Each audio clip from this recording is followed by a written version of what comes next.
আমার মা। তোমার মার্কশিটে সিঁদুর। আমি তোমাকে ভালোবাসতাম রাখো। তুমি জানতা না আমার ধর্ম কি? জানতাম। জানতা, তাহলে কখনো বলার প্রয়োজন মনে করো না আমাকে সেটা? কিভাবে বলবো বুঝতেছিলাম না। যদি আমাকে ছেড়ে দাও, আমি তোমাকে কষ্ট দিতে চাইনি।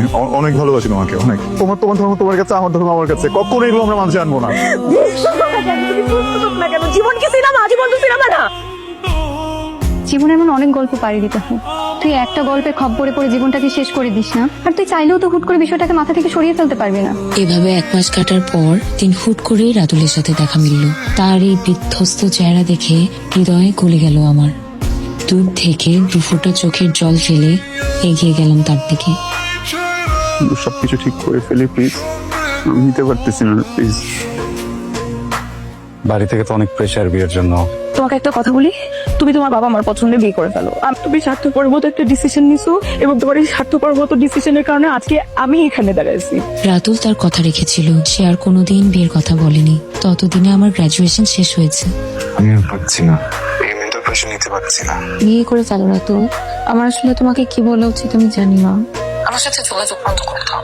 কনগ্রাচুলেশনস রাতুল, তোমাকে আসলে জানানো হয়নি, আমার ফ্যামিলি থেকেও একজনকে দেখেছে।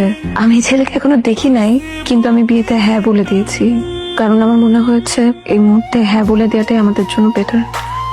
চলো আমরা একটা কাজ করি, আমরা একই দিন বিয়ে করব, একই দিন হলুদ করব, একই দিন আরেকজনের হয়ে যাবো। ভালো হবে না? তোমাকে হলুদ পরির মতো লাগছে জুই। আমার কালো গায়ে হলুদ রং মানায়নি। তুমি আমার জীবনে নেই ভাবলেই কেমন অসহায় অসহায় লাগে, বুকটা হাহাকার করে ওঠে। জুই, আমার খুব বেঁচে থাকার চেষ্টা, কিন্তু সেই ইচ্ছাটা পূরণ হলো না।